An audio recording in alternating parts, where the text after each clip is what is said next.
ආයිබෝවන් දුල පුතාලා අද අපි සාකච්ඡා කරන්න බලාපොරොත්තු වන්නේ උසස් පෙළ භෞතික විද්‍යාවේ පළවෙනි පාඩම වන මිනුම කියන පාඩම. මේ වෙනකොට අපි මිනුම පාඩමේ කොටසක් අපි සාකච්ඡා කරලා තියෙනවා දුල පුතාලාට. මිනුම් උපකරණ කියන කොටස යටතේදී වර්නියර් කැලිපරේ කියන කොටස මේ වෙනකොට අපි සාකච්ඡා කරලා ඉවරයි. කුඩා මිනුම් මනිද්දී වර්නියර් කැලිපරය අපට උපකාර වුණා. ඒ සඳහා අපට වර්නියර් මූලධර්මයේ භාවිතා කරගෙන තමයි අපි මිනුම් මැන්නේ. මිනුම මනිද්දී අපට සිද්ධ වුණා පරිමාණ දෙකක් භාවිතා කරන්න. ඒ වගේම අපට පුළුවන් තවත් ආකාරයකට කුඩා මිනුම හදාගන්න. ඒ තමයි අපි කතා කරන විදිහට ඉස්කුරුප්පු මූලධර්මයේ කියන මූලධර්මයේ භාවිතා කළත් ඉතා කුඩා මිනුම් මැනීමට අපට හැකියාව තියෙනවා. දැන් මීටර් රූලේ කුඩා මිනුම මිලිමීටර් 1යි.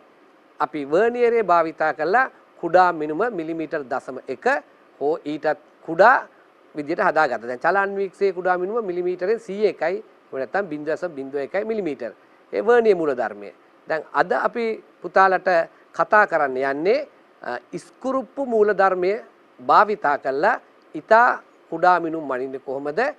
ඒ මූල ධර්මයෙන් කුඩා මිනුම අඩු කරගන්නේ කොහොමද කියලා කියන එක. ඒකෙදි අපි භාවිතා කරන්නේ වර්නියර් පරිමාණ වගේ මෙහිදී භාවිතා කරන්නේ ප්‍රධාන පරිමාණයකුයි වෘත්තාකාර පරිමාණයකුයි කියලා කොටස් දෙකක් තමයි අපි භාවිතා කරන්නේ. ඒ ඉස්කුරුප්පු මූල ධර්මයේ භාවිතා කළා අපි හදාගත් උපකරණයකුත් තියෙනවා. ඒ තමයි මයික්‍රෝමීටර ඉස්කුරුප්පු ආමානය. අපි මයික්‍රෝමීටර ඉස්කුරුප්පු ආමානයේ ක්‍රියා කරන ඉස්කුරුප්පු මූලධර්මය මොකක්ද කියලා දැන් අපි සාකච්ඡා කරන්න බලමු. අපි මේ විදිහට ගත්තොත් පුතේ මේ තියෙන්නේ ඉස්කුරුප්පු ආමානය. මේ ඉස්කුරුප්පු ආමානයේ ක්‍රියා කරන්නේ ඉස්කුරුප්පු මූලධර්මයේ අනුව. අපි ඉස්කුරුප්පු මූලධර්මය මොකක්ද කියලා දැන් සලකා බලමු. මේ තියෙන්නේ ඉස්කුරුප්පු මූලධර්මය තමයි මේ තියෙන්නේ. මොකද්ද ඉස්කුරුප්පු මූලධර්මයේ? ඒකේ තියෙනවා පුතේ කොටස් දෙකක්.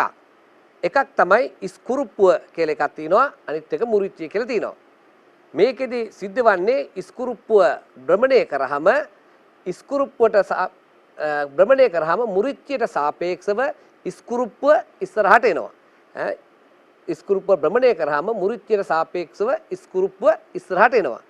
ඉස්කුරුප්පුව එක වටයක් කැරකෙව්වහම නැත්නම් එක වටයක් භ්‍රමණය කරාම ඒ මුරිච්චියට සාපේක්ෂව ඉස්කුරුප්පුව ඉදිරියට එන දුරට අපි නමක් කියනවා ඉස්කුරුප්පු අන්තරාලය. ගොඩාක් උපකරණ වල පුතේ ඒ ඉස්කුරුප්පු අන්තරාලය මිලිමීටර් 1ක් එහෙම නැත්නම් මිලිමීටර් භාගයක් වන පර තමයි සකස් කරලා තියෙන්නේ. මිලිමීටර් 1ක් නැත්නම් මිලිමීටර් භාගයක්. ඒ වගේම තමයි වෘත්තාකාර පරිමාණයකුත් තියෙනවා. පුතාලා අපි බලමු මේ වෘත්තාකාර පරිමාණය ඊළඟ රූප සටහනේ. මේ තියෙන්නේ ඒකෙම වෘත්තාකාර පරිමාණය සහිතම හදාගත්ත එකක්. දැන් මේකේ වෘත්තාකාර පරිමාණය පුතේ සමාන කොටස් බෙදලා තිනවා කොටස් 100කට. ඒ වගේම තමයි මේ ඉස්කුරුප්පුව එක වටයක් භ්‍රමණය වුණාම මේ මුරිච්චියට සාපේක්ෂව ඉස්කුරුප්පුවට ඉස්සරහට එනවා. ඒ එක වටයක් කරකුවම ඉස්සරහට එන දුරට අපි කිව්වා ඉස්කුරුප්පු අන්තරාලය කියලා. ගොඩක් ඒ වගේ මිලිමීටර් 1යි මිලිමීටර් භාගය. අපි හිතමු මෙහෙම. එක වටයක් භ්‍රමණය කරාම මුරිච්චියට සාපේක්ෂව ඉස්කුරුප්පුව ඉදිරියට එන දුර මිලිමීටර් 1ක් කියලා හිතමු. ඒ කියන්නේ ඉස්කුරුප්පු අන්තරාලය මිලිමීටර් 1ක් කියලා හිතමු. එතකොට වෘත්තාකාර පරිමාණය එක වටයක් අරගෙනවනේ. වෘත්තාකාර පරිමාණය අපි හිතමු කුඩා කොටස් 100කට බෙදලා තියෙනවා කියලා. කුඩා කොටස් 100කට බෙදලා තියෙනවා කියලා හිතමු. එතකොට එක වටයක් කැරකුණා කියලා කියන්නේ කුඩා කොටස් 100ක් භ්‍රමණය වෙනවා. එතකොට වෘත්තාකාර පරිමාණයේ කුඩා කොටස් 100ක් භ්‍රමණය වෙනකොට එතකොට ඉස්කුරුප්පුව ඉදිරිය යන දුර මිලිමීටර් 1යි. නැවතත් පුතාලාට කිව්වොත් වෘත්තාකාර පරිමාණය සම්පූර්ණ වටයක් භ්‍රමණය වෙනවා. එතකොට කුඩා කොටස් 100ක් කැරකෙවෙනවා. කුඩා කොටස් 100ක් භ්‍රමණය වෙද්දී ඉස්කුරුප්පුව එන්නේ මිලිමීටර් 1යි. එතකොට අපිට මෙහෙම කියන්න පුළුවන් කුඩා කොටස් 100ක් කැරකුවොත් මිලිමීටර් 1ක් එනවා නම් එක කුඩා කොටසක් භ්‍රමණය වුණොත් ඉස්කුරුප්පුව ඉස්සරහට ගමන් කළ යුතුයි. ඒ එක වෘත්තාකාර පරිමාණයේ එක කුඩා කොටසක් භ්‍රමණය කරාම ඉස්සරහට යන දුර මේ උපකරණයේ කුඩාම මිනුම කියලා එනවා. ඒ නිසා කුඩා මිනුම අපට ප්‍රකාශනයක් ආකාරයෙන් සමීකරණයක් ආකාරයෙන් පුතාලට ලබා ගන්න පුළුවන්. අපි බලමු ඒකේ ළඟට මේ තියෙන්නේ කුඩා මිනුම ලබා ගන්න විදිය. කොහොමද කුඩා මිනුම ලබාගෙන තියෙන්නේ? ඉස්කුරුප්පු අන්තරාලය වෘත්තාකාර පරිමාණයේ කොටස් ගන්නින් බෙදලා තිනවා. ඉස්කුරුප්පු අන්තරාලය වෘත්තාකාර පරිමාණයේ කොටස් ගන්නින් බෙදලා තිනවා. එතකොට වෙනවා අර වෘත්තාකාර පරිමාණයේ කුඩා කොටසක් භ්‍රමණය වුණත් ඉස්කුරුප්පු ඉදිරියට යනවා. පුතේ ඒක අපේ ඇහැට පේන්නේ නැහැ. මොකෝ පේන්නේ නැත්තේ හේතුව අපේ පියවි 60 මිලිමීටර් දශම එකක වගේ චලනයක් දැක් ගන්න පුළුවන්. මිලිමීටර් 100න් එකේ චලනයක් අපිට පේන්නේ නැහැ. ඒ නිසා හැබැයි ඒ වෘත්තාකාර පරිමාණයේ එක කුඩා කොටසක් භ්‍රමණය වුණත් ඉස්කුරුප්පුව ඉස්සරහට ගමන් කරනවා. අන්නේ ගමන් කරන දුර වගේ කුඩා මිනුම් මෙම මූල ධර්මයේ භාවිතා කරලා මයින්න පුළුවන්. අපි උදාහරණයක් විදිහටත් කතා කරන්න පුළුවන්. දැන් මේකේ තියෙන්නේ පුතේ ඉස්කුරුප්පු හිසේ පරිධිය කොටස් 100කට බෙදලා තියෙනවා. ඉස්කුරුප්පු හිසේ පරිධිය කුඩා කොටස් 100කට බෙදලා තියෙනවා. කුඩා කොටස් 100කට බෙදලා තියෙනවා. එතකොට එක වටයක් කරකුවාම ඉස්සරහට යන දුර මිලිමීටර් 1යි. බලන්න මේ තියෙන්නේ ඉස්කුරුප්පු හිසේ පරිධිය සමාන කොටස් 100කට බෙදා ඇත. ඉස්කුරුප්පු අන්තරාලය මිලිමීටර් 1ක් නම් කුඩා මිනුම කොපමණද? නැවතත් ඒක පැහැදිලි කරොත් පුතේ ඒ කියන්නේ ඉස්කුරුප්පේ වෘත්තාකාර කර බෙල්ලා තියෙන කොටස් 100කට ඒ වගේම එක වටයක් කරකුවොත් ඉස්කුරුප්පු ඉදිරියට යනවා මිලිමීටර් 1ක්. එතකොට මෙන්න මේ සමීකරණයෙන් අපිට හොයා ගන්න පුළුවන් ඒ උපකරණේ කුඩා මිනුම එක කොටසක් කරකුවොත් යන්නේ කොහොමද? අපි බලමු පුතේ ඒක මේ විදියට. මේ තියෙන්නේ ඉස්කුරුප්පු අන්තරාලය වෘත්තාකාර පරිමාණයේ කොටස් ගන්නින් බෙදෙනවා. ඉස්කුරුප්පු අන්තරාලය වෘත්තාකාර පරිමාණයේ කොටස් ගන්නින් බෙදෙනවා. ඒතර ඉස්කුරුප්පු අන්තරාලයට කීයද ආවේ? ඉස්කුරුප්පු අන්තරාලය මිලිමීටර් 1යි. වෘත්තාකාර පරිමාණයේ කොටස් කීයක් තිබ්බේ? 100යි. එතකොට 100ෙන් බෙදුවාම 0.01 මිලිමීටර. ඒ කියන්නේ පුතේ මේ මූල ධර්මයේ භාවිතා කරලා මිලිමීටරෙන් 100න් එකකට නිවැරදිව දිගමැනිය හැකි උපකරණ හදා ගන්න පුළුවන්. මේ මූල ධර්මයේ භාවිතා කළේම හදපු උපකරණයක් තමයි ඉස්කුරුප්පු ආමානය කියලා කියන්නේ. මයික්‍රොමීටර් ආමානය කියලා අපි හඳුන්වනවා. ඒ වගේම පුතේ පාසලේ තියෙන ගොඩාක් වෙලාවට තියෙන උපකරණේ ඔయిత තවත් විදිහට තියෙන්නේ ඉස්කුරුප්පු අන්තරාලයක තියෙන මිලිමීටර් භාගයයි. ඒ කියන්නේ වෘත්තාකාර පරිමාණයේ එක වටයක් භ්‍රමණය කරාම ඉස්කුරුප්පු ඉදිරියට යන්නේ මිලිමීටර් භාගයයි. හැබැයි වෘත්තාකාර පරිමාණයේ කොටස් 50යි තියෙන්නේ. එතකොට එක වටයක් කරකුණා මිලිමීටර් භාගයක් යනවා. එක වටේ තියෙන කුඩා කොටස් 50යි. එහෙනම් අපි බලමු එවැනි උපකරණයක කුඩා මිනුම කොහොමද කියලා. බලන්න ඉස්කුරුප්පු හිසේ පරිධිය සමාන කුඩා කොටස් 50කට බෙදා ඇත. ඉස්කුරුප්පු අන්තරාලය මිලිමීටර් භාගයක් වේ. කුඩා මිනුම සොයන්න. පරිධිය කුඩා කොටස් 50යි. එක වටයක් කරකුණාම ඉදිරියට යන දුර මිලිමීටර් භාගයයි. එතකොට අපි දැන් බලමු කොහොමද හොයන්නේ කියලා. කුඩා මිනුම ඉස්කුරුප්පු අන්තරාලයේ බෙදීම වෘත්තාකාර පරිමාණයේ කොටස් ගන්න. කුඩා මිනුම නැවත ලියන්න පුළුවන් ඉස්කුරුප්පු අන්තරාලයේ මිලිමීටර් භාගයයි. එක වටයක් භ්‍රමණය කරාම ඉදිරියට යන්නේ මිලිමීටර් භාගයයි. එක වටයක් භ්‍රමණය කරාම ඉදිරියට යන්නේ මිලිමීටර් භාගයයි. වටේ කුඩා කොටස් 50කට බෙදෙනවා. එතකොට බලන්න මිලිමීටර් භාගයේ කොටස් 50න් බෙදෙනවා. එතකොට බලන්න ඇවිල්ලා තියෙන කොහොමද කියලා. මේ බලන්නකෝ. මිලිමීටර් භාගේ 50න් බෙදෙනවා. දෙකේ ඉලක්කම් පල්ලයට යනවා. එක බෙදීම 100යි 0.01 මිලිමීටර්. පාසල් විද්‍යාගාරයේදී තියෙන ඉස්කුරුප්පු ආමානයේ ওই විදිහට තමයි පුතේ කුඩාම මිනුම තියෙන්නේ. දැන් බලන්න පුතේ මිලිමීටරෙන් 100 එකක් කියන්නේ කොතරම් කුඩා මිනුමක්ද කියලා. පුතාට පියවි ඇහිට බලා ගන්න හම්බෙන්නේ නැහැ. හැබැයි පුතේ ඊ타මත්ම කුඩා මිනුමක්. ඒ නිසා මේ ඉස්කුරුප්පු ආමානයේ භාවිතා කරලා ඊ타මත්ම කුඩා මිනු මැනගන්න පුළුවන්. මොනවාද ඊ타මත්ම කුඩා මිනුම් කියලා අපි කියන්නේ? එකක් තමයි කුඩා මිනුමක් කියලා කියන්නේ සිහින් කම්බියක. සිහින් කම්බියක විස්කම්බය අපිට මේකෙන්ම ඉන්න පුළුවන්. සිහින් කම්බියක විස්කම්බය. ඕගොල්ලෝ ලියන පොතේ කොලේ තියෙනවනේ පුතේ කඩදාසිය. ඒ කඩදාසිය ඝනකම මනින්න පුළුවන්. ඒ කඩදාසිය ගමම පුතාලට මීටර් කෝදුවකින් මැනගන්න බෑ. නමුත් මයික්‍රොමීටර් ස්වාමානෙන් කඩදාසියේ ඝනකම මැනගන්න පුළුවන්. කුඩා තහඩුක ඝනකම මැනගන්න පුළුවන්. ඒ වගේම කුඩා වානේ ගෝලයක විස්කම්බය මැනගන්න පුළුවන්. ඒ නිසා ඊ타මත්ම සියුම් කුඩා මිනුම් මේ මයික්‍රොමීටර් ස්වාමානෙන් මැනගන්න පුළුවන්. මේ මූල ධර්මයේ භාවිතා කරලා හදලා තියෙන උපකරණේ අනුව. අපි බලමු මයික්‍රොමීටර් ස්වාමානේ කොහොමද කියලා. මේ තියෙන්නේ ඒ මයික්‍රොමීටර් ඉස්කුරුප්පු ආමානය. පුතාලා ඒ මයික්‍රොමීටර් ඉස්කුරුප්පු ආමානයේ තියෙන කොටස් පිළිබඳ හොඳ අවබෝධයක් ලබාගෙන තිබිය යුතුයි. ඒකේ තියෙනවා පුතේ මුලින්ම මෙතන තියෙන කොටස ඒකට කියන නම තමයි කිනිහිරිය. කිනිහිරිය. ඒ වගේම තව කොටසක් තියෙනවා ඉද්ද. තව කොටසක් තියෙනවා ඉද්ද. පුතේ උසස් පෙළ A level විභාගෙදී මේ කොටස් නම් කරන්න කියලත් ප්‍රශ්න පත්‍රවල තිබ්බා. ABC කියලා එක නම් කරලා මේ කොටස් නම් කරලා දෙන්න කියලා. ඒ නිසා පුතාලා හොඳටම මේකේ තියෙන කොටස් පිළිබඳ අවබෝධය තියෙන්න ඕනේ. ඒවා ක්‍රියා කරන්නේ කොහොමද කියලාත් දැනගෙන තියෙන්න ඕනේ. කිනිහිරිය, ඉද්ද, ඊට පස්සේ විල්ල කියලා එකක් තියෙනවා. ප්‍රධාන රේඛීය පරිමාණය කියලා පරිමාණයක් තියෙනවා. ඊට පස්සේ වෘත්තාකාර පරිමාණයක් තියෙනවා. දිදාලය කියලා එකක් තියෙනවා. දිදාල හිස කියලා කොටසක් තියෙනවා. බලමු එයාගේ රෝල් නම්බර් දිදාල හිස, දිදාලය, වෘත්තාකාර පරිමාණය, ප්‍රධාන පරිමාණය, විල්ල, ඉද්ද, කිනිහිරිය. තවත් එකක් තියෙනවා පුතේ මෙතන ඒකේ කරන්නේ අගුලක්. ඒ අගුළු දැමීම. දැන් අපි මිනුමක් ගන්නකොට ඒක චලනය වීම නවත්තන්න මෙතන තියෙන කොටසක් ඒකේ ලොක් කරන්න පුළුවන්, අගුලක් දාන්න පුළුවන්. දාලා තමයි පාඨාංක කියවන්නේ. අපි බලමු පුතේ මේකෙන් මුලින්ම මිනුම් ගන්න විදිය කොහොමද? මේක ක්‍රියා කරන්නේ කොහොමද කියලා. දිදාල හිස භ්‍රමණය කරත්, දිදාලය භ්‍රමණය කරත් වෘත්තාකාර පරිමාණයක් භ්‍රමණය වෙනවා, ඉද්දත් භ්‍රමණය වෙනවා. ඒ වගේම දිදාල හිස හෝ දිදාලය භ්‍රමණය කරනකොට දිදාලය වෘත්තාකාර පරිමාණයේ ප්‍රධාන පරිමාණයේ දිගේ ඉස්සරහට එනවා. ඒ වගේම ඉද්දත් ඉස්සරහට එනවා.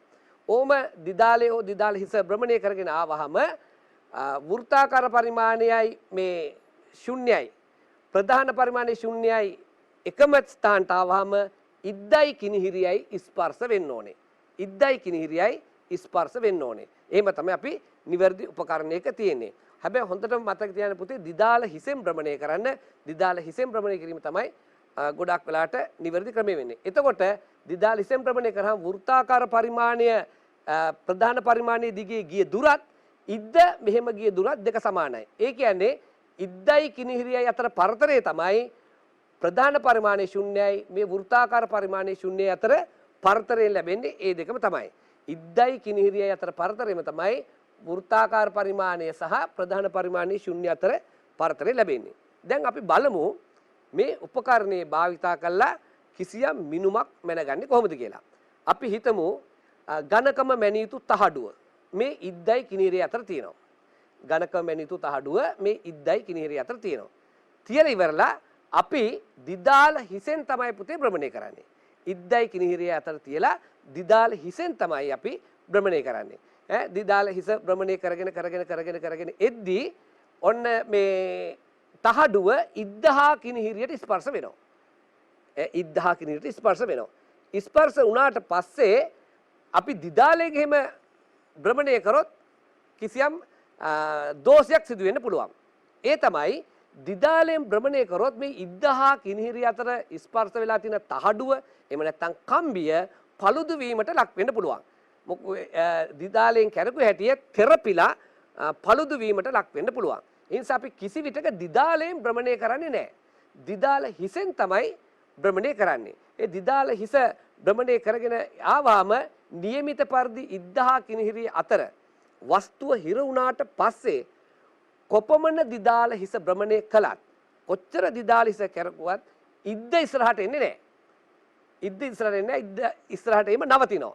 දිදාල හිස එක තැන සද්දයන් නිකුත් කරමින් ටික සද්දයන් නිකුත් කරමින් භ්‍රමණය වෙමින් පවතිනවා. එතකොට මේ ඉද්දහා කිනිහිරිය අතර ස්පර්ශු නැත්නම් අසු වූ ඒ වස්තුව paludu වීමක් හෝ තෙරපීමක් සිදුවන්නේ නැහැ. ඇත්තටම පුතේ පුතාලා පාසලේදී විද්‍යාගාරයේදී ඒවා කරද්දී දැනගන්න ඕනේ අපිත් ඕනනම් බලමු ඒ රූප සටහන නැත්නම් මේ පරීක්ෂණයක සිදුවන සිදුවීම. මේ තියෙන පුතේ ඒ කියන විදිහට මම හිතන්නේ පුතාලට මේ පේනවා මේ තමයි පාසල් විද්‍යාගාරයේ තියෙන මයික්‍රෝමීටර ස්කෘප්වාමානය. මේ තියෙන මයික්‍රෝමීටර ස්කෘප්වාමානය. පාසල් විද්‍යාගාරයේ තියෙන මයික්‍රෝමීටර ස්කෘප්වාමානය තමයි මේ තියෙන්නේ. අපි මේ තියෙන අර කිව්වේ කොටස් ටික. පුතාලට මේක දිදාලය කියන එක මෙතන තියෙනවා මේ අපි කතා කරොත් කිනිහිරිය ඉද්ද ප්‍රධාන පරිමාණය වෘත්තාකාර පරිමාණය දිදාලය දිදාල හිස නැවතත් දිදාල හිස දිදාලය වෘත්තාකාර පරිමාණය මෙතන ප්‍රධාන පරිමාණය ඉද්ද කිනිහිරිය. දැන් අපි කරන්නේ ඉද්දයි කිනිහිරිය අතර තියෙනවා ඝනකම මැනිය යුතු වස්තු මේ තියෙන තහඩුවක් වගේ එකක් තියෙනවා. දැන් මම දිදාල හිසෙන් කරකවනවා. මේ පුතාලට පේනවනේ ඔන්න දිදාල හිසෙන් මම කරකවනවා මෙහෙම. මෙහෙම කරකවනවා. ඔහොම කරකවනවා. තාම ඉද්දා කිනිහිරියට තහඩුව ස්පර්ශ වෙලා නැහැ. ඒ නිසා තව කැරකෙනවා. දැන් ඔය කැරකෙන ගියා. ඔන්න දැන් ඉද්දයි කිනිහිරිය අතර තහඩුව ස්පර්ශ වුණා. දැන් බලන්න මම තවත් දිදාල හිස කරකවනවා. මේ බලන්න මෙහෙම කරකවනවා. දැන් පුතාලට පේනවද මේක කැරකුවාම ටිකි ටිකි සද්දයකුත් නිකුත් වෙනවා. ටිකි ටිකි සද්දයක් නිකුත් වෙලා දිදාල හිස එකතැන කැරකෙනවා.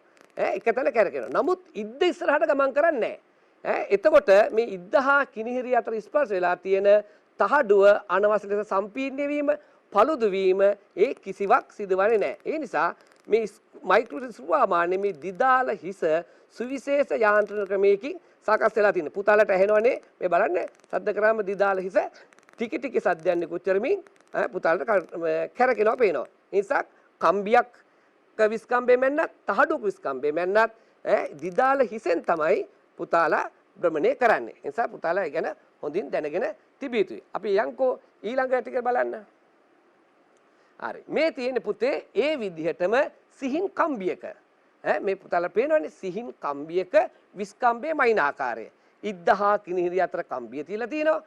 දිදාල හිසෙන් කරකිනවා. එතකොට ස්පර්ශ වෙනවා. සිහින් කම්බියක විස්කම්බේ මයින් පුළුවන්. අපි තවත් ඉස්සරහට බලමුකෝ. මේ තියෙන්නේ ඇණයක වගේ එකක් විස්කම්බේ මයින් විදිය. මේ තියෙන්නේ තහඩුවක. තහඩුවක ඝනකම මයින් විදිය. තහඩුවක ඝනකම විදිය. පුතේ දැන් තහඩුවක ඝනකම පරීක්ෂණාත්මකව මනිද්දී පුතාලා පරීක්ෂණාත්මක පියවරවල් ගොඩක් අනුගමනය කරන්න ඕනේ. දැන් තහඩුවක එකතැන ඝනකම මැනලා මෙන්න තහඩුවේ ඝනකමයි කියලා කියන්නේ. අපි නිවර්දි මිනුමක් ලෙස සලකන්නේ තහඩුවේ ස්ථාන කීපයක ඝනකම මැනලා ඒකේ මධ්‍යක අගය ගන්නවා. ඉතින් ස්ථාන කීපය කියන්නේ අඩුම වශයෙන් ස්ථාන 6කවත් පාඨාංක අරගෙන එහි ඝනකම මධ්‍යක අගය ගත්තාම ඒ තහඩුවේ අපිට මධ්‍යක ඝනකම අපිට හොයා ගන්න පුළුවන්. ඒ කියන්නේ පුතේ එතකොට තමයි මේ තහඩුව සඳහා සාධාරණ අපිට ඝනකමක් ලැබෙන්නේ. නැත්තම් සමහර ස්ථානවල ඝනකම වැඩි වෙන්න පුළුවන්, සමහර ස්ථානවල අඩු වෙන්න පුළුවන්.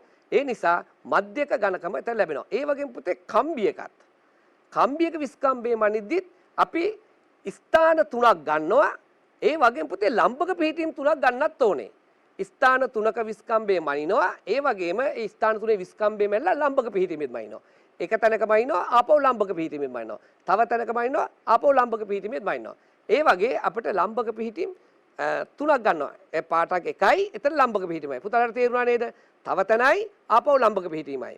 තව තැනයි ලම්බක පිහිටීමයි. ඇයි පුතේ එතනම ලම්බක පිහිටීමේ ගන්නෙ? එහෙනම් පාඨාංග කම්බියේ තැන් 6ක පාඨාංග ගන්න පුළුවන්නේ. අපි මෙහෙම හිතමු පුතේ කම්බිය නිවර්දිම වෘත්තාකාර නැහැ.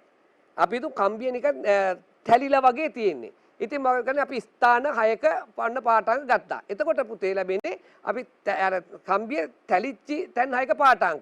හැබැයි ඒක හරි වෘත්තාකාරද කියලා බලා ගන්නත් පුළුවන්නේ. එතකොට එක පැත්තක විස්කම්බය ගත්තොත් ලම්බක විස්කම්බයත් ගොඩාක් වෙලාට ආසන්න ලෙස සමාන වෙන්න ඕනේ. එහෙම සමාන නොවුනොත් එය නිවර්දි වෘත්තාකාර හරස්කඩක් තියෙන එකක් නෙමෙයි. ඒ නිසා එක ස්ථානයක එතරම් ලම්බක පිහිටීමේ එක ස්ථානයේ එතරම් ලම්බක පිහිටීමේ එමේ ස්ථානයේ එම ලම්බක පිහිටීම ගන්න. එතකොට පාඨාංක 6ක් අරගෙන ඒ පාඨාංක 6 මධ්‍යක අගය ගත්තාම ඒ කම්බිය සඳහා මධ්‍යක විස්කම්බයක් ලැබෙනවා. ඒ විතරක් නෙමෙයි පුතේ අපිට කම්බිය මේ ස්කෘපාමානෙන් පුළුවන් කුඩා ගෝලයක විස්කම්බේ මයින්නන්. අපි ඉතාමත්ම කුඩා වානේ ගෝලයක විස්කම්බේ මයින්න පුළුවන්. අපි බලමු වානේ ගෝලයකත් විස්කම්බේ මයින්න. පුතාලට මේකේ පේනවද දන්නේ නැහැ. මේකේ තියෙනවා කුඩා මේ ඉද්දහා කිනි අතර ස්පර්ශ වෙලා කුඩා වානේ ගෝලයක්. ඒ වානේ ගෝලයක විස්කම්බයත් අපිට මැනීමේ හැකියාව තියෙනවා. හරි. දැන් ඊට පස්සේ පුතේ අපිට තියෙන්නේ ඉස්කුරුප්පු ආමාණයෙන් කොහොමද දැන් මිනුමක් ලබා ගන්න කියලා. අපිට දැන් මනින්න දන්නවනේ. දැන් පුතාලා මිනුමක් මැන ගන්න දන්නවා. මනිනවා කියලා කිව්වේ ඉද්දහා කිනිහිරිය අතර වස්තුව තියලා හොඳට මතක තියාගන්න පුතේ දිදාල හිසෙන් තමයි ප්‍රබලය කරන්න ඕනේ. එතකොට තමයි අර ඉද්දහා කිනිහිරිය අතර තිබූ වස්තුව paludu නොවෙන්නේ. දැන් අපි බලන්න යන්නේ කොහොමද පාඨාංකයක් කියවා ගන්න කියලා. දැන් ඉද්දහා කිනිහිරිය අතර වස්තුව තිබ්බාම ඔය ප්‍රධාන පරිමාණය වෘත්තාකාර පරිමාණයේ පේන ආකාරය තමයි ඔය පුතාලට දිස් වෙන්නේ. ප්‍රධාන පරිමාණයේ කොටසකුත් පේනවා වෘත්තාකාර පරිමාණයේ කොටසකුත් පේනවා. පුතාලට පැහැදිලිව පේනවනේ ප්‍රධාන පරිමාණයේ බිඳුව පේනවා. මේ පුතේ ප්‍රධාන පරිමාණය මිලිමීටර් භාගයේ කොටස් වලින් තියෙන්නේ වෘත්තාකාර පරිමාණය කොටස් 50කට බෙදපු උපකරණයක් පාසලේ විද්‍යාගාරේ තියෙන උපකරණයක්. ගොඩක් වෙලාවට පුතේ පුතාලට මිනුම් ගැන එහෙම සඳහන් නොකර දුන්නොත් ගොඩක් වෙලාවට පාසලේ තියෙන ස්කෘපාමාණයෙන් ගානක් තමයි දීලා තියෙන්නේ. දැන් මේ වගේ එකක් දැක්ක හැටිව පුතාලා දන්නවා බලන්න බිඳුව තියෙනවා මේ තියෙන මිලිමීටර් භාගයේ ලකුණ. මිලිමීටර් 1 ලකුණ. මිලිමීටර් භාගයේ ලකුණ. අර වෘත්තාකාර පරිමාණයේ ලකුණ. ප්‍රධාන පරිමාණයේ මිලිමීටර් භාග වලින් තියෙන්නේ වෘත්තාකාර පරිමාණයේ කොටස් 50ක් මේ විදිහට තියෙනවා. අපි දැන් බලමු ඒකේ මේ පාඨාංකය කියවන්නේ කොහොමද කියලා. මේ තියෙන්නේ ඒ පාඨාංකය කියවන විදිය. හැමතිස්සෙම ඉද්දයි කිනිහිරියයි අතර පරතරය තමයි මේ ප්‍රධාන පරිමාණයේ බිඳුවයි වෘත්තාකාර පරිමාණයේ මෙන්න මේ රේඛාවයි අතර පරතරය තමයි ලැබෙන්නේ. ඉද්දයි කිනිහිරියයි අතර පරතරය තමයි ඔය දෙක අතර ලැබෙන්නේ. බලන්න ප්‍රධාන පරිමාණයේ බිඳුවයි මේ වෘත්තාකාර පරිමාණයේ තියෙන මෙන්න මේ ධාරය අතර පරතරය ලැබෙන්නේ ඒ ඉද්ද හා කිනිහිරිය අතර තබා ඇති වස්තුවේ ඝනකම. බලමු දැන් කොහොමද මේකේ තියෙන්නේ කියලා. මෙන්න බලන්න ප්‍රධාන පරිමාණයේ බිඳුව තියෙනවා. මේ මිලිමීටර් භාගය, මේ මිලිමීටර් 1, මේ මිලිමීටර් එතකොට 1.5. එතකොට මෙතන ඉඳන් මේ වෘත්තාකාර පරිමාණයේ ධාරයට යද්දී ප්‍රධාන පරිමාණයේ බිඳුව 1.5ක් කෙලින්ම කියව ගන්න පුළුවන්. හැබැයි තව පොඩ්ඩක් තියෙනවා. මේ බලන්න මිලිමීටර් 1.5 ඉඳන් තව පොඩ්ඩක් තියෙනවා වෘත්තාකාර පරිමාණයට. අන්න ඒ ටික තමයි අපට වෘත්තාකාර පරිමාණයේ ආධාරයෙන් කියව ගන්න පුළුවන් වෙන්නේ. බලන්න එතන වෘත්තාකාර පරිමාණයේ ප්‍රධාන පරිමාණයේ රේඛාවත් එක්ක එකම කෙලින් තියෙන රේඛාව මොකක්ද කියලා. මේ බලන්න 5 6 7 8 9 10 11 12 13 වෘත්තාකාර පරිමාණයේ 13 කියන රේඛාව තමයි ප්‍රධාන පරිමාණයත් එක්ක එකම රේඛාවේ තියෙන්නේ. එතකොට අපි දැන් බලමු පාඨාංකය කොහොමද වෙන්නේ කියලා. බලන්න පාඨාංකය වෙන්නේ ප්‍රධාන පරිමාණයෙන් මිලිමීටර් 1.5යි වෘත්තාකාර පරිමාණයෙන් කොටස් 13යි. ඒක කුඩාම මිනුමෙන් අපි ගුණ කරා 0.01යි. එතකොට මේ කුඩා ප්‍රමාණය එනවා 0.13යි. එතකොට ඉද්දහා කිනිහිරිය අතර පරතරය 1.63යි මිලිමීටර් කියලා එනවා. එතකොට පුතේ ඉද්දහා කිනිහිරිය අතර තිබ්බේ සිහින් කම්බියක් නම් ඔය සිහින් කම්බියේ ඝනකම තමයි ලැබෙන්නේ. නැත්නම් විස්කම්බය තමයි ලැබෙන්නේ. තහඩුවක් නම් තහඩුවේ ඝනකම තමයි ලැබෙන්නේ. කුඩා වාණේ ගෝලයක් නම් කුඩා වාණේ ගෝලයේ විස්කම්බය තමයි ඕකෙන් අපට ලැබෙන්නේ. ওই විදිහට පුතාලා මේ වගේ පාඨාංක කීපයක් අරගෙන ගණනය කරලා ඒ පිළිබඳ අවබෝධයක් ලබා ගන්න ඕනේ පුතේ. උසස් පෙළ විභාගයේ එවැනි පාඨාංක නිතරම අහලා තිනවා. රචනාමය ප්‍රශ්නවලත් ගොඩාක් බහුවර්ණ ප්‍රශ්නවලත් පුතාලට ওই පාඨාංක මොකක්ද කියලා අහලා තිනවා. අපි බලමු ඊළඟට මේ තියෙන්නේ ඒ වගේම උසස් පෙළ විභාගයටම ආපු ප්‍රශ්න පත්‍රයේ ගැටලුවක්. බලන්නේ ගැටලුවේ තියෙන්නේ තියෙන විදිහට ඉද්දයි කිනිහිරිය අතර කුඩා වාණේ ගෝලයක් තියෙනවා. වෙනද පුතාලට ඉද්දයි කිනිහිරිය අතර කුඩා වාණේ ගෝලයක් තියෙනවා. එතකොට මේ වාණේ ගෝලයේ විස්කම්බය තමයි අර අතර පෙන්වන්නේ. ඉතින් ඒක අතිශය සමීප නිසා ඒක පියවියෙන් බලා ගන්න අසීරුයි. ඒ නිසා මේගොල්ලෝ ඒ ඉතා විශාල කරලා ඇන්ද රූප සටහනකුත් මේකේ ලබා දීලා තිනවා. එතකොට මේ කුඩා ගෝලය ඇතුලේ තියෙන ටික තමයි ඒ රූප සටහනේ තියෙන්නේ. ඉතින් මේ වාණේ ගෝලයේ විස්කම්බය අගය ඒ සඳහා අගය කියව ගන්න පුළුවන්ද කියලා උසස් පෙළ විභාගයේදුත් පුතාලගෙන් අහලා තිනවා. ඉතින් ඒක අනුව දුන්නේ මේ ගැටලුවක් තමයි මේ තියෙන්නේ. ඒ වගේම පුතේ තව මේ බලන්න A B C D කියලා අකුරු ටිකක් දාලා තිනවා. ඒ කියන්නේ උසස් පෙළ විභාගයේදී මේ මයික්‍රෝ ප්‍රමාණයේ කොටස් මොනවාද කියලා හඳුන ගැනීමත් ඔබලගෙන් බලාපොරොත්තු වෙලා තිනවා. අපි බලමු මේ සම්බන්ධයෙන් අසා තියෙන ප්‍රශ්න මොනවාද කියලා. අපි බලමු. එක රූපේ පෙන්වා ඇති මයික්‍රෝමීටර් ස්වල්පමානෙහි ABC සහ D ලෙස ලකුණු කරන ලද කොටස් නම් කරන්න. ABC D ලෙස ලකුණු කර ඇති කොටස් නම් කරන්න. අපි ආපහු ගිහලා බලමු ඒ මොකද්ද නැවත ලකුණු කර ඇති කොටස් මොනවාද කියලා. කැපිටල් A කියලා කියන්නේ විල්ල. මේ කැපිටල් A කියලා තියෙන මේ කියනවා විල්ල. හැබැයි පුතේ උසස් පෙළ විභාගයේදී මේක උසස් පෙළ විභාගයේ ළමයි මේකට විල්ල කියලා ලිව්වත් ලකුණු දුන්නා. ප්‍රධාන පරිමාණය කියලා ලිව්වල් ලකුණු දුන්නා. නමුත් මේකේ ලකුණු වෙලා තියෙන අනුව නම් විල්ල තමයි ලකුණු වෙලා තියෙන්නේ. එහෙම නැත්නම් ප්‍රධාන පරිමාණ උසස් පෙළ විභාගයේදී මේ දෙකටම ලකුණු හම්බුණා. ඒතකොට B ලෙස මොකක්ද තියෙන්නේ? වෘත්තාකාර පරිමාණය. C දිදාලය, D දිදාල හිස. දැන් අපි මේකේ කොටස් ටික නම් කරමු.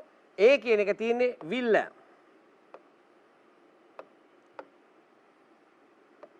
එහෙම නැත්නම් ප්‍රධාන පරිමාණය.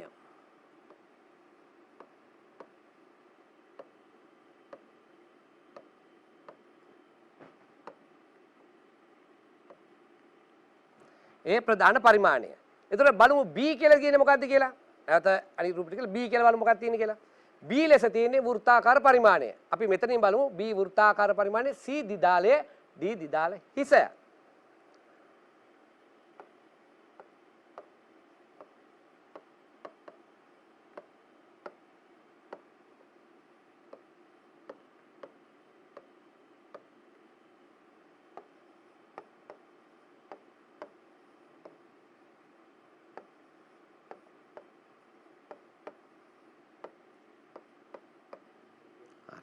ඔය විදිහට තමයි පුතාලා ඒ දීලා තියෙන ඉඩෙත් උත්තර ලියන්න පුරුදු වෙන්න ඕනේ පුතේ. තව එකක් තමයි පුතාලා මේ ව්‍යුහගත ප්‍රශ්නවල දීලා තියෙන ඉඩත් භාවිතා කරන ඔය ඉඩ ඇතුළත තුලදී උත්තර ලියන්න පුතාලා උත්සාහ ගන්න ඕනේ. ඒ සඳහා පුරුදු පුහුණු වෙන්නත් ඕනේ. අපි බලමු ඊළඟට මොකද්ද තියෙන්නේ කියලා. ඊට මයික්‍රොමීටර් ස්ක්‍රූප්ව ආමානයේ කුඩා මිනුම මිලිමීටර වලින් කීයද? එතකොට පුතේ මේකේ කුඩා මිනුම ලබා ගන්න ක්‍රමය කොහොමද? ස්කුරුප්පු අන්තරාලය බෙදනවා වෘත්තාකාර පරිමාණයේ කොටස් ගන්න. දැන් මේක ස්කුරුප්පු අන්තරාලයේ තිබ්බේ මිලිමීටර භාගයයි. පුතාලා දැක්ක පරිමාණය මිලිමීටර භාගයේ කොටස් වලින් තමයි තිබ්බේ. එතකොට වෘත්තාකාර පරිමාණයේ කොටස් 50ක් මේකේ තියෙනවා. එතකොට මිලිමීටර භාගය බෙදනවා වෘත්තාකාර පරිමාණයේ කොටස් ගන්නෙන් 50යි.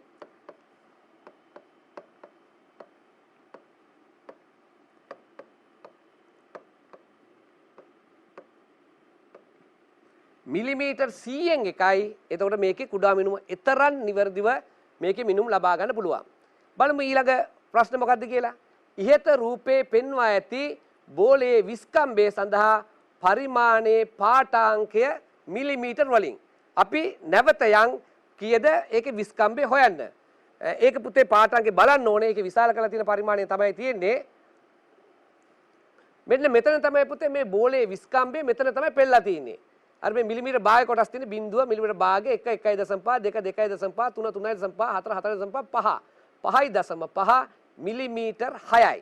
ප්‍රධාන පරිමාණයෙන් මිලිමීටර 6ක් පේනවා.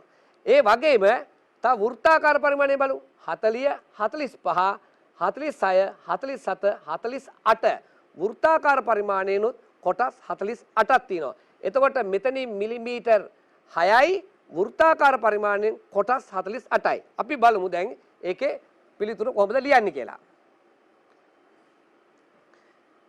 මිලිමීටර 6ක් තිබ්බ ප්‍රධාන පරිමාණයෙන්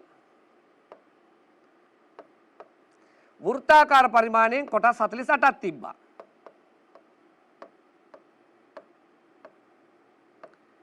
එතකොට ඒ කොටස් 48 කියන්නේ වෘත්තාකාර පරිමාණය කුඩා කොටස්. කුඩා කොටසක් කියන්නේ 0.01 මිලිමීටර. එවැනි කොටස් 48ක්. එතකොට මේ දෙක එකතු කරන් තියෙන්නේ 6.48යි මිලිමීටර තමයි මේ කුඩා වාණේ ගෝලයේ විස්කම්බය වන්නේ. 6.48යි මිලිමීටර වලින් ගත්තොත්. අපි බලමු ඊළඟට තියෙන ප්‍රශ්නේ මොකක්ද කියලා. මේ තියෙන පුතේ ඒ උපකරණයේ ඉද්දහා කිනිහිරිය අතර දැන් දාලා නැහැ වාණේ ගෝලේ. ඉද්දහා කිනිහිරියට තියෙන වාණේ ගෝලේ අයින් කරනවා. අයින් කළා දිදාල හිස භ්‍රමණය කරගෙන යනවා. දිදාල හිස භ්‍රමණය කරගෙන යනවා. කරගෙන ගියාම ඉද්දයි කිනිහිරියයි ස්පර්ශ වෙනවා. නිවැරදි උපකරණයක නම් ඉද්දයි කිනිහිරියයි ස්පර්ශ වුණාට පස්සේ මොකද්ද පෙන්වන්න ඕනේ? වෘත්තාකාර පරිමාණයේ ශුන්‍ය ලකුණට අදාළ ඉරත් ප්‍රධාන පරිමාණයේ ශුන්‍ය ලකුණට අදාළ ඉරත් එකම ස්ථානයක හමු වෙන්න ඕනේ. එකම ස්ථානයක හමු වෙන්න ඕනේ. එහෙම හමු වෙනවා නම් එයාට මූලාංග දෝෂයක් නැහැ. හමු වෙන්නේ නැත්තම් මූලාංග දෝෂයක් තියෙනවා. මේකෙත් පුතේ අර වගේම තමයි මූලාංග දෝෂය.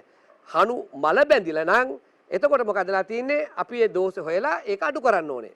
හනු ගෙවිලා ගිහිල්ලා නම් අපි ඒ දෝෂය හොයලා එකතු කරන්න ඕනේ. දැන් මේකේ තියෙන්නේ හනු ගෙවිලා ගිහිල්ලා. බලන්න හරිනම් මේ බිඳුව ඇවිල්ලා මෙන්න මේ රේඛාව කෙලින් නවතින්න ඕනේ. නමුත් දැන් වෙලා තියෙන්නේ මේ වෘත්තාකාර පරිමාණයේ භ්‍රමණය කරන්න යද්දී මෙයාගේ බිඳුව දැන් මේ බිඳුව ඇතුළට ගිහිලා තියෙන්නේ. මෙයාගේ බිඳුවත් පහු කරගෙන කොටස් ගිහිලා 1යි 2යි 3යි කොටස් 3ක් වෘත්තාකාර පරිමාණයේ කොටස් 3ක් ඇතුළට ගිහිලා. දැන් මේකේ බිඳුව පේන නිසා පුතාලට හොඳින්ම අවබෝධ කරගන්න පුළුවන් කොටස් 3ක් ගිහිලා කියලා. මේ බිඳුව ගත්තොත් 1යි 2යි 3යි. සමහරක් දැන් මැද වගේ එකක් ආවොත් එහෙම එක සැරේම ගන්න කරන්න අමාරුයි. නමුත් මේකේ පහසුවෙම කොටස් 3ක් ඉදිරියට ගෙවිලා ගිහිලා කියලා හොයාගන්න පුළුවන්. එතකොට මොකද කියන්නේ? පුතාලා ඒ දෝෂේ හොයාගෙන අර මේක ගෙවිලා ගිය එක නිසා පාඨාංකයට එකතු කරන්න ඕනේ. අපි බලමු මොකක්ද අහලා තියෙන්නේ කියලා. ඉස්කුරුප්පු මූලාංක දෝෂය සොයා ගැනීම සඳහා මයික්‍රොමීටර ආමානයේ සකසා ඇති අවස්ථාව දෙක රූපයේ පෙන්වා ඇති. බෝලේ විස්කම්භය සඳහා නිවැරදි එක මිලිමීටර වලින් දක්වන්න. මේකේ අහලා තියෙන පුතේ එක සැරේ මූලාංක දෝෂය විතරක් නෙමෙයි. මේකේ මූලාංක දෝෂයත් වෙලා ඒක පාඨාංකයට එකතු කරලා හෝ අඩු කරලා ඊට පස්සේ නාගේ තමයි අහලා තින්නේ. දැන් මේක ගිවිලා ගිය එකක් නිසා මේ දෝෂය එකතු කරන්න ඕනේ. දැන් පුතාලා මුලින් හොයලා තිනවා මේ ගෝලයේ විස්කම්භය සඳහා ලැබුණු පාඨාංකය. ඒකේ ලැබුණු පාඨාංකය ආවේ මිලිමීටර 6.48යි. එතකොට මේකේ දෝෂය එනවා කොටස් 3ක්නේ. එතකොට 3 වැඩි කිරීම 0.01යි. එතකොට පුතාලට තියෙන මේක එකතු කරන්න. එතකොට මෙන්න 48යි මෙතන 0.3ක් එකතු කරාම 6.51 මිලිමීටර කියලා පුතාලට ගෝලයේ නිවර්දි විස්කම්භ එනවා. මේ තමයි මූලාංක දෝෂයේද එකතු කළා ලැබෙන නිවර්දි විනුව 6.51 මිලිමීටර තමයි මේ කුඩා වානේ ගෝලයේ විස්කම්භය වන්නේ. අපි යම් පුතේ ඊළඟට මොකද්ද මේ ප්‍රශ්න පත්‍රය අහලා තියෙන්නේ කියලා. බෝලයේ විස්කම්භය සඳහා මිනුමෙහි භාගික දෝෂය ලියා දක්වන්න. සංඛ්‍යාත්මක සුළු කිරීම අවශ්‍ය නොවේ. මේක අහලා තියෙන පුතේ භාගික දෝෂය සඳහා අගයන් ටික විතරයි සුළු කළා අවසාන උත්තරයක් එහෙම අහලා නැහැ. මොකද්ද භාගික දෝෂය කියලා කියන්නේ? මම අන්න පුතාලට මුලදී මතක් කරා. භාගික දෝෂය කියලා බලාපොරොත්තු වෙන්නේ උපකරණයේ කුඩාම මිනුම එම උපකරණයේ මගින් ලබා ගන්නා ලද මිනුමේ නිවර්දි අගයෙන් බෙදුවාම ලැබෙන අගය. එහෙනම් භාගික දෝෂය ඔන්න ලියමු. එතකොට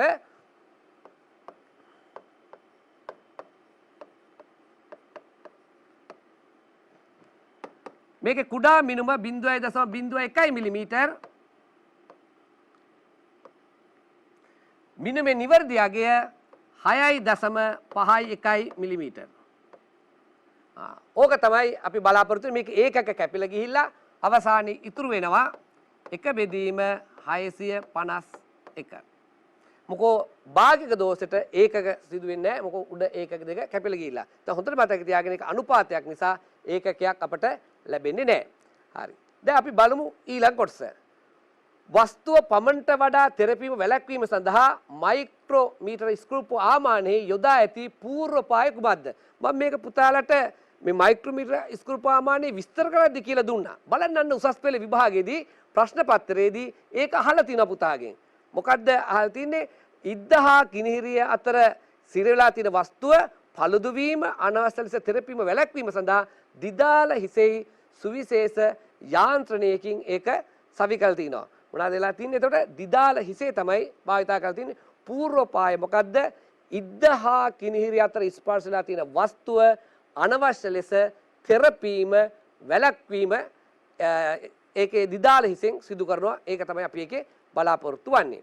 අපි යම් පුතේ ඊළඟ කොටසට. ඊට පස්සේ ඒකේ තවත් කොටසක් දීලා තිනවා. මේ උසස් පෙළ ප්‍රශ්න පත්‍රයක් නිසා රූපයක් දීලා තිනවා. මේ පේන විදිහෙන් නම් තැටියක් තිනවා. ඒ තැටියට දිග කම්බියක් සවි කරලා තිනවා මැදින්. මේ දිග කම්බියක්. මේ කැඩීරි දාලා තියෙන පුතේ මේක ගොඩක් දිගයි කියලා පෙන්නන්න. සිහින් දිග කම්බියක් දාලා තිනවා. ඒ කම්බියේ විස්කම්බියේ සිම්පල් D වලින් පෙන්නලා තිනවා සංකේතවත් කරලා තිනවා. කම්බියේ දිග සිම්පල් L වලින් සංකේතවත් කරලා තිනවා. අර වෘත්තාකාර තැටියේ බාහිර විස්කම්බය සිම්පල් D දෙක සංකේතවත් කරලා තිනවා. ඒ තැටියේ ඝනකම මේ ඝනකම සිම්පල් T වලින් සංකේතවත් කරලා තිනවා. බලමු ප්‍රශ්නේ මොකද්ද කියලා තියෙන්නේ කියලා. තුන රූපේ මේ තුන රූපේ තියෙන්නේ. තුන රූපේ පෙන්වා ඇති පරිදි වෘත්තාකාර හරස් කඩක් සහිත කම්බියක් මේ තියෙන්නේ වෘත්තාකාර හරස් කඩ සහිත කම්බියක් කම්බියක් දිග සෙන්ටිමීටර් 55ක් සහ විස්කම්බය මිලිමීටර් 4යි. මෙයාගේ දිග සෙන්ටිමීටර් 55 ටිකක් ලොකු දිගක්. සහ මිලිමීටර් 4යි විස්කම්බය. ඒක ඉතා කුඩායි. මිලිමීටර් 4යි විස්කම්බය. තැටියකට විස්කම්බය මේ තැටියේ විස්කම්බය දීලා තිනවා සෙන්ටිමීටර් 5ක් සහ ඝනකම මිලිමීටර 3ක්. ඒ අගයන් දල අගයන් පුතේ මේ දීලා තියෙන්නේ ඕගලන්ට දුරවල් පිළිබඳ අවබෝධය ලබා ගන්න තැටියකට සවිකර ඇත. වරහන් තුල ඇති විශාලත්ව ආසන්න අගයන් වේ. ඒක පුතාලට අදහස ගන්නයි අගයන් දීලා තියෙන්නේ. ඉහත එක් රාශිය මැනීම සඳහා මීටර රූල, ගෝලමානය, වර්නිය කැලිපරය, මයික්‍රොමීටර් ස්වාමානය යන මිනුම් උපකරණ අතරින් වඩාත්ම සුදුසු උපකරණය ලියා දක්වන්න. පුතාලට පාසලේ තියෙන මිනුම් උපකරණ ටිකම දීලා තිනවා. මීටර කෝදුව දීලා තිනවා. ඊට පස්සේ වර්නිය කැලිපරය දීලා තිනවා. ස්ක්‍රූ ප්‍රමාණය දීලා තිනවා. ගෝලමානය ඒ වගේ මේ එක එක කොටස් මනින්න සුදුසුම එක තමයි අහන්නේ. ඔන්න බලමු පළවෙනි එක. Simple L. Simple L. මේ සිම්පල් L කියන්නේ සෙන්ටිමීටර් 55ක් සෑහෙන දිගක්. එතකොට පුතේ ඒ වගේ දිගක් මයින් තියෙන එකම උපකරණය මීටර කෝදුව විතරයි. වෙන උපකරණයක් ඔයගලන්ට විද්‍යාගාරෙදි නැහැ. මීටර කෝදුව. මොකෝ ඒක මයික්‍රොමීටර් ප්‍රමාණය මයින්ද බෑ. පුතාලා ඒ අවබෝධයක් තියෙන්න ඕනේ. දැන් ස්ක්‍රූ ප්‍රමාණය දැන් මේ කතා කරන පාඩමේ ස්ක්‍රූ ප්‍රමාණය මයින්ද පුළුවන් උපරිම ප්‍රමාණය මිලිමීටර් 25යි. ඒ පිළිබඳ දල අවබෝධයක් පුතාලට තියෙන්න ඕනේ. සෙන්ටිමීටර නම් 2.5යි. එතකොට අහන්න පුළුවන් සර් වර්නිය කැලිපරේ කොහොමද වෙන්න පුළුවන්ද? වර්නිය කැලිපරේ සාමාන්‍යයෙන් සෙන්ටිමීටර් 12.5ක වගේ ප්‍රමාණයක් තමයි මයින්ද පුළුවන් වන්නේ.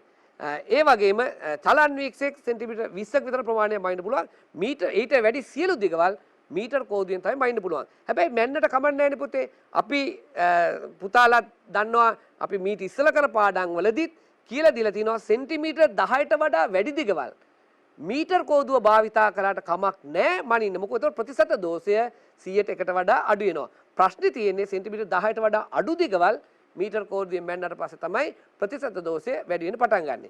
දැන් එතකොට සෙන්ටිමීටර් 55ක් දිග එකක්. එහෙනම් මේක අනිවාර්යෙන් මීටර් රූල වෙන්න ඕනේ මේක.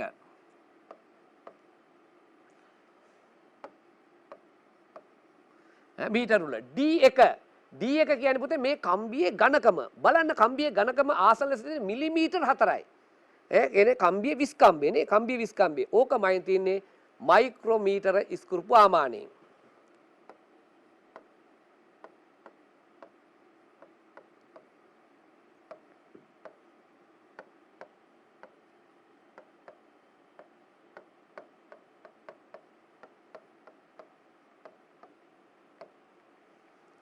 D2 කියන්නේ පුතේ සෙන්ටිමීටර් 5ක් වගේ ප්‍රමාණයක්.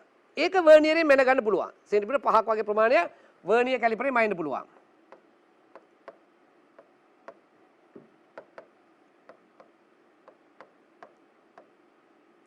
T ඝනකම අන්න තහඩුවේ ඝනකම. අපි මේ අද රූප සටහන් වල දැක්කා.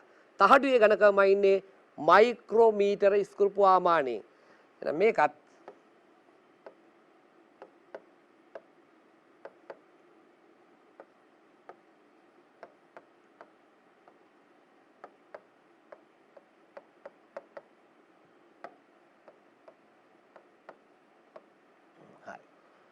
ඔය ටිකේ තමයි මයින් මේ උසස් පෙළදී පුතේ අහලා තියෙන එකේ පුතාලට අවබෝධයක් තියනවද කිසියම් මිනුමක් දුන්නොත් මොන විද්‍යාගාරයේ මොන මිනුම් උපකරණේ භාවිතා කළාද මේ මිනුම මයින්නේ කියලා පුතාලගේ ඒ පිළිබඳ දැනුම තමයි මේ ප්‍රශ්නයෙන් ඇත්තටම අහලා තියෙන්නේ. අයි බලමු ඊළඟ කොටස මොකක්ද කියලා. තැටියේ ඝනකම සඳහා වඩා හොඳ අගයක් ලබා ගැනීමට ඔබ අනුගමනය කරන පරීක්ෂණාත්මක ක්‍රියාපිළිවෙල කුමක්ද? පුතේ අපි ඒක විස්තර කරද්දී අද අපි සාකච්ඡා කරා. මං කිව්වේ තහඩුවක ඝනකම මයින්න ඕන නම් අපි එක තැනක මැනලා තහඩුවේ ඝනකම කියන්නේ. අපි තහඩුවේ ඝනකම තැනින් තැට වෙනස් වෙන්න පුළුවන් නිසා ස්ථාන කීපයක ඝනකම මැල්ලා මධ්‍යක අගේ ගන්න ඕනේ. ඒක තමයි පුතේ මේ උසස් පෙළ ප්‍රශ්න පත්‍රය අහලා තියෙන්නේ. බලන්න මේ තහඩුවේ ඝනකම වයින් නම් මොකද්ද පරීක්ෂණාත්මක පිළිවෙල? මොකද්ද පිළිවෙල? තහඩුවේ ස්ථාන කීපයක පාඨාංකගෙන ඒ පාඨාංකවල මධ්‍යක අගේ ලබා ගැනීම තමයි ඒකට පිළිතුර වන්නේ. අයි බලමු ඊළඟ එක. එක්තරා වර්ගයක පොලිතින් කොලයක ඝනකම මයික්‍රොමීටර් ස්ක්‍රූමානයේ කුඩාම මිනුමට වඩා බෙහෙවින් කුඩා වේ. මයික්‍රොමීටර් ස්ක්‍රූමානයේ භාවිතයෙන් කොලයක ඝනකම නිමානය සඳහා ක්‍රමයක් යෝජනා කරන්න. ඔන්න පුතේ ඒකේ කියලා තියෙන්නේ ස්ක්‍රූමානයේ කුඩා මිනුම මිලිමීටර් 100කයිනේ. නමුත් පුතාලට මයින්න තියෙන කඩදාසියේ ඝනක ඊටත් පොඩි. දැන් ඊටත් කුඩා ඒවා මොනවාද පුතාලා දන්නවනේ. දැන් අපි දන්නවා සාමාන්‍යයෙන් කෑ මොතන ගන්න ලන් ෂීට් තියෙන්නේ. හරි තුනි. අපි නිකන් පුතේ ලුණු සිවිය කියලා කියන්නේ ඉතාමත්ම තුනි. ඔය වගේ ටිෂු ඉතාමත්ම තුනි. ටිෂු එක නම් ස්ක්‍රූ ප්‍රමාණය මයින්න පුළුවන්. නමුත් ඊටත් කුඩා මේ තහඩුවක් තමයි මේ දීලා තියෙන්නේ. ඉතාමත් කුඩා තහඩුවක් දීලා තියෙන්නේ. ඒකේ මයික්‍රොමීටර් උපමානයේ කුඩා මිනුමටත් අඩුයි මේ මිනුම. එහෙනම් කියනවාද මේ මැනගන්න බෑ මේ උපකරණ වැඩි කුඩායි කියලා. අපි එහෙම අතහරින්නේ නැහැ. මේක අහලා තියෙන්නේ ඔයා පුතාලා හිතලා ක්‍රමයක් යෝජනා කරන්න. දැන් එකකම ඉන්න බෑ. එහෙනම් පුතේ මෙන්න මෙහෙම වුණොත් මෙවැනි කඩදාසි කීපයක් ගන්නවා. අපි හිතුව මෙවැනි කඩදාසි 100ක් විතර ගන්නවා. කඩදාසිය එක මත තියෙනවා. තියලා ඉවරලා දැන් මේ කඩදාසි නැත්තම් ওই ෂීට් 100 ගණකම අයිනෝ. 100 ගණකම අයිනෝ. අපි හිතමුකෝ 100 ගණකම ආවේ මිලිමීටර් 2යි. දැන් මොකද කරන්නේ?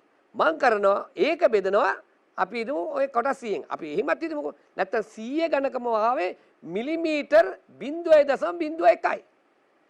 එතන කඩදාසි 100ක් 0.01ක් නම් එකක් කරන්න මොකද්ද? ඒ ගණකම ඒ කඩදාසි ගණනින් බෙදුවාම එන්න දලාගයක් හම්බ වෙනවා ඒ සීටේ ගණකම. මම හිතා පුතාලට කියන එක තේරුණාද? දන්නේ නැහැ. ඒ වගේම පුතේ තව එකක් මෙහෙම යෝජනා කරන්න පුළුවන්. කඩදාසි 100ක් නැහැ. තියෙන එකයි. එහෙනම් පුතේ ඕක නමනවා.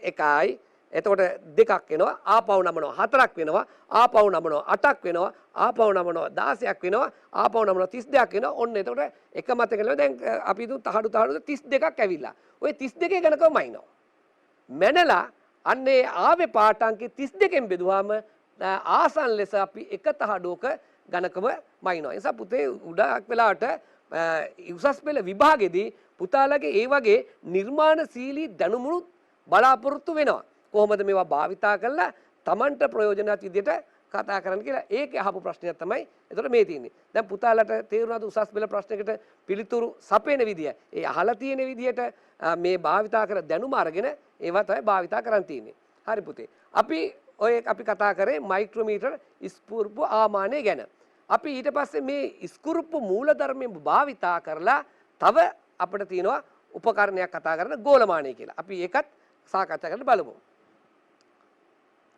මේ තියෙන්නේ ගෝලමානය මේ තියෙන්නේ ගෝලමානය ස්කුරුප්පු මූලධර්මයේ භාවිතා කළා හදාගත්තේ මූලධර්ම මේකෙත් තියෙන පුතේ වෘත්තාකාර පරිමාණයක් තියෙනවා පුතාලට ඒක උඩින් පේනවා වෘත්තාකාර පරිමාණය ඒ වගේම රේඛීය පරිමාණ තියෙනවා මේකේ වෘත්තාකාර පරිමාණයයි රේඛීය පරිමාණය පැහැදිලිව වෙනම තියෙනවා මේකෙත් ඒ විදිහම තමයි වෘත්තාකාර පරිමාණයේ සම්පූර්ණ වටයක් කරකුවාම ස්කුරුප්පුව ගමන් කරන දුර ස්කුරුප්පු අන්තරාලය වෘත්තාකාර පරිමාණයේ සම්පූර්ණ වටයක් කරම ස්ක්‍රූ ගමන් කරන දුර ස්ක්‍රූපු අන්තරාලය. ඒ වෘත්තාකාර පරිමාණයේ වටයක් කරකුවාම එයා ගමන් කරන දුර පැත්තකින් බලා ගන්න පුළුවන්. මේ ප්‍රධාන රේඛීය පරිමාණයේ මිලිමීටර් 1 වෙන් තියෙන්නේ. අපි දු මේකේ කොටස් 100කට බෙදලා තිනවා. කොටස් 100ක් කරකුණා මිලිමීටර් එකක් යනවා. තව කරකුණා තව මිලිමීටර් එකක් යනවා. ওই විදිහට පුතේ අර මූල ධර්මෙම තමයි භාවිතා කරලා තියෙන්නේ. ගෝලමානය මොකටද භාවිතා කරන්නේ? ගෝලමානයෙන් පුළුවන් අපට කුඩා තුනී තහඩුවක ගණකම් මනින්න. කුඩා තහඩුව ගණකම් මනින්න පුළුවන්. ඒ වගේ තමයි ගෝලීය පෘෂ්ඨයක වක්‍රතාරයේ මැන ගන්න පුළුවන්. තවත් පුතේ අනිත් උපකරණ වලින් මනින්න බැරි වැදගත් ඒවා තියෙන පුළුවන්. අපි හිතමු තහඩුවක් තියෙනවා. තහඩුවක පෘෂ්ඨයේ කොහේ හරි තැනක පොඩි පළුද්දක් වෙලා තියෙනවා. මේ පළුද්දේ ගැඹුර හොයා ගන්න ඕනේ. ඒ පළුද්දේ ගැඹුර අපිට හොයා ගන්න ඕනේ. ඒ පළුද්දේ ගැඹුර වෙන කිසිදු උපකරණයකින් අපිට හොයා ගැනීමේ හැකියාවක් නැහැ. මේ ගෝලමානය තමයි හොයාගන්න වෙන්නේ ගෝලමානයේ තහඩුව මත තියලා වෘත්තාකාර පරිමාණයේ කරකවනවා. එතකොට ස්කුරුප්පු තුඩ අර පළුද්දේ ගැඹුර තැනේ පතුර පස්සේ ඝනකම මැන ගැනීමේ හැකියාවක් අපිට තියෙනවා. ඒ නිසා මේ ගෝලමානයෙන් මයින්න පුළුවන් පාටක වෙන කිසිදු උපකරණයකින් මැන ගැනීමේ හැකියාවක් නැහැ. ඒ නිසා ගෝලමානය ඉතාමත්ම වැදගත් උපකරණයක් අපේ පරීක්ෂණ සඳහා. තව එකක් පුතාලා දැනගන්න ඕනේ මේ ගෝලමානයේ පාද. මේ ගෝලමානයේ පාද සමපාද ත්‍රිකෝණයක ශීර්ෂ වල තමයි තියෙන්නේ. ගෝලමානයේ පාද සමපාද ත්‍රිකෝණයක ශීර්ෂ. ස්කුරුප්පු තුඩ කරකවගෙන ආවම හරියට ඒ ත්‍රිකෝණේ කේන්ද්‍රය තියෙනවා. දැන් මේ එකම සමතලයක තියලා තින්නේ. එතකොට මේ පාද තුන ත්‍රිකෝණයක ශීර්ෂ වල තියෙනවා. ස්කුරුප්පු තුඩ ඒ කේන්ද්‍රය තියෙනවා. සමහරක් වෙලාවට එහෙමත් අහන්න පුළුවන් පුතේ. ප්‍රශ්න මොකද්ද ගෝලමානයේ පාද හා ස්කුරුප්පු තුඩ අතර සම්බන්ධතාවය? අපි ඒකේ සම්බන්ධතාවය තියෙන එක උතින පොඩක් මේ තියෙන ගෝලමානයේ පාද තුන මෙතන පාදවල තියෙන්නේ PQR සම්පාදිකුණක ශීර්ෂ ස්කුරුප්පු තුඩ එහි කේන්ද්‍රය පාද හා ස්කුරුප්පු තුඩ අතර සම්බන්ධතාවය අපි සාමාන්‍යයෙන් කරන්නේ ගෝලමානයේ සමතල වීදුරු තහඩුවක තියලා වෘත්තාකාර පරිමාණය භ්‍රමණය කරනවා ස්කුරුප්පු තුඩ වීදුරු තහඩුවේ ගෑවුනහම ප්‍රධාන පරිමාණයේ ශුන්‍ය ලකුණත් වෘත්තාකාර පරිමාණයේ ශුන්‍ය ලකුණත් එකම රේඛාවේ එකම මට්ටමක තියෙන්න ඕනේ. එහෙම නැත්නම් මූලාංක දෝෂයක් තියෙන්න ඕනේ. එකම රේඛාවේ එකම මට්ටමක තියෙනවා. එහෙම නැත්නම් මූලාංක දෝෂයක් තියෙන්න ඕනේ. පුතේ නිතරම උසස් පෙළ ප්‍රශ්නේ අහලා තිනවා ඒ ස්කුරුප්පු තුඩ මේ වීදුරු තහඩුවේ ස්පර්ශ උනේ කොහොමද කියලා දැනගන්න. අපි නැවතත් අපි ඉස්සර රූපෙට යන් මේ ස්කුරුප්පු තුඩ මේ තහඩුවේ ස්පර්ශ වුණා කියලා දැනගන්නේ කොහොමද කියලා. ඒ දැනගන්නේ පුතේ මේ වෘත්තාකාර පරිමාණයේ කරකවද්දී මේ ස්කුරුප්පු තුඩ තියෙනවානේ. ඒකේ ප්‍රතිබිම්බ තුඩ මේ තහඩුවෙන් පේනවා. මේ ප්‍රතිබිම්බ තුඩ මේ තහඩුවෙන් පේනවා. එතකොට මේ ප්‍රතිබිම්බ තුඩයි ස්කුරුප්පු තුඩයි මෙහෙම ඇවිල්ලා ආන්න මෙහෙම එකිනෙක ස්පර්ශ වෙන අවස්ථාවට ආවම මේකේ පේන ප්‍රතිබිම්බ තුඩ නම් මේ වස්තු තුඩ නම් මේ ඒ දෙක ස්පර්ශ වෙන අවස්ථාවට ආවට පස්සේ තමයි අපි මේක ස්පර්ශ වුණා කියලා දැනගන්නේ. මේ ගොඩාක් වෙලාවට පුතේ සමහරක් කට්ටිය කියනවා මේ සමපාත කියලා. මේ උසස් පෙළ ළඟදී තිබ්බ ප්‍රශ්න පත්‍රයේ මේකේ තිබ්බ පුතේ ප්‍රශ්නේ සමපාත කියලා කිව්වට ලකුණු හම්බුනේ නැහැ. නමුත් ළමයි ලිව්වා. ඒක සමපාත වීමන්නේ සමමාත වෙනවනේ පුතේ එකමත් එක වැටෙන්න ඕනේ. එහෙම නෙවෙයි ඉන්නේ වස්තු තුඩයි මේ තුඩයි එකිනෙක ස්පර්ශ වෙන අවස්ථාවට පැමුණාම තමයි ඒකේ වෙන්නේ. හරි මේ තියෙන එතන ගෝලමාණයෙන් අපිට පුළුවන් ගෝලීය පෘෂ්ඨයක වක්‍රතාරය මනින්න ඔයගේ තුනී තහඩුවක ඝනකම් මනින්න. අපි බලමු මේ තියෙන පුතේ තුනී තහඩුවක ඝනකම් මනින විදිය. කොහොමද ඝනකම් මනින්නේ? ඉස්සලාම මේ තහඩු අයින් කරලා ස්කුරුප්පු තුඩ කරකෝගෙන එනවා. ඒක ආවට පස්සේ මේකේ ගාවනවා. ඊට පස්සේ ස්කුරුප්පු තුඩ උඩට යන පරිදි වෘත්තාකාර පරිමාණය කරකවනවා. අපි ගොඩාක් වෙලාට කැරකූ කොටස් ගානක් ගැන ගන්නවා. අපි දුන් උඩට මෙහෙම වෘත්තා 1යි 2යි රවුම් 3යි රවුම් අපි දුන් එතන චූටි කොටස් 400යි. ඇයි මේකේ කැලි 100ක් තියෙනනේ කුඩා කොටස්. ඊට පස්සේ තහඩුව තියෙනවා. ඊට පස්සේ ආපහු ස්කුරුප්පු තුඩ තහඩුව ස්පර්ශන ටෙක් කරකවනවා. වට 1යි වට 2යි වට 3යි 25 අපි දුන් උඩට ගියා කොටස් 400ක් පල්ලයට ආවේ 325 නා. එතකොට මේ තහඩුවේ ඝනකම වෘත්තාකාර පරිමාණයේ කොටස් වලින් 75යි. මොකෝ 400න් 325 අඩු කරාම. එතකොට එක කොටසක් කියලා කියන්නේ 0.01යි වැඩි කරොත් 0.75යි මේ ඝනකම පුතාලට පහසුවෙන් හොයා ගන්න පුළුවන්. ඒ වගේම ගෝලීය පෘෂ්ඨයකත් හොයා ගැනීමේ හැකියාව තියෙනවා. අපි ඊළඟට බලමු. මේ තමයි මේ පාඨාංකයක් කියව ගන්න විදිය. මේ බලන්න මෙතන ගත්තොත් මේ පාඨාංකය 0 මිලිමීටර 1 2 3 4 5 ඒ තව පොඩ්ඩක් තියෙනවානේ. ඒ පොඩ්ඩ එන්නේ 35 36 37 මිලිමීටර 5 37 වැඩි කිරීම 0.01 5.37යි කියලා ඔහොම පාඨාංක වෙනවා. ඔය තමයි පුතේ ගෝලමානයකින් පාඨාංකයක් මැන ගන්න ආකාරය. ඒ නිසා පුතාලා ඔයගෙන් ප්‍රශ්න හදලා ඉතා හොඳ අවබෝධයක් ඔය සම්බන්ධයෙන් ලබාගත යුතු වෙනවා. ඔය සම්බන්ධයෙන් තවත් පුතේ පොඩක් තියෙනවා චලන් වීක්ෂය පිළිබඳත් පුතාලා පරීක්ෂණ කරන්න වෙනවා. චලන් වීක්ෂණුත් අපට පුළුවන් කේසික සිදුරක වගේ එකක් විස්කම්බය බලන්න. අපි බලමු ඒ චලන් වීක්ෂයේ කොටස. මේ තමයි චලන් වීක්ෂය. අපි මේ චලන් වීක්ෂය ගත්තොත් චලන් වීක්ෂයකින් මිනුමක් මනිද්දී අපි කරන්නේ කේසික නලයේ මුලින්ම තිරස්ස තියෙනවා. මේක තියෙන්නේ කේසික නලය තිරසයි කරනවා. නැත්නම් සවි කරනවා. චලන් වීක්ෂය කේසික නලයත් එක්ක ඒකාක්ෂණ පරිදි තියාගන්නවා. තියාගෙන අපි උපනෙතෙන් බලනවා. උපනෙතෙන් බැලුවාම කේසික සිදුර පැහැදිලිව පේන්න පටන් ගන්නවා. ඉතින් ඒ කේසික සිදුරේ මේ පැහැදිලිව පේන්න පටන් ගත්ත පස්සේ මේ පැත්තේ විස්කම්බේ මැල්ලා කේසික සිදුරෙත් විස්කම්බේ මයින්න පුළුවන්. පුතාලා පරීක්ෂණාගාරයේදී මේ සම්බන්ධයෙන් මිනු මැනලා පුතේ පිළිබඳ යම් අවබෝධයක් ලබා ගන්න ඕනේ. එහෙම වුණාට පස්සේ තමයි උසස් පෙළ ප්‍රශ්න වලට පිළිතුරු සපයන්න පුළුවන් වෙන්නේ. මං හිතනවා දුවල පුතාලට මේ පාඩම පිළිබඳ හොඳ අවබෝධයක් ලබා ගන්න පුළුවන් වෙන්නේ නැති කියලා. ඒ වගේම පුතේ මේ සම්බන්ධයෙන් තියෙන ගැටලු පුතාලා ඉතා හොඳින් සාකච්ඡා කරලා හොඳ අවබෝධයක් ලබාගෙන උසස් පෙළ විභාගෙට සූදානම් වෙන්න කියලා. ඒ වගේම පුතේ අපි මේ ඊළඟටත් මෙවැනිම පාඩම් වැඩසටහන් කීපයකින් නැවත හමු වෙමු. ඔබ සැමට ආයුබෝවන්.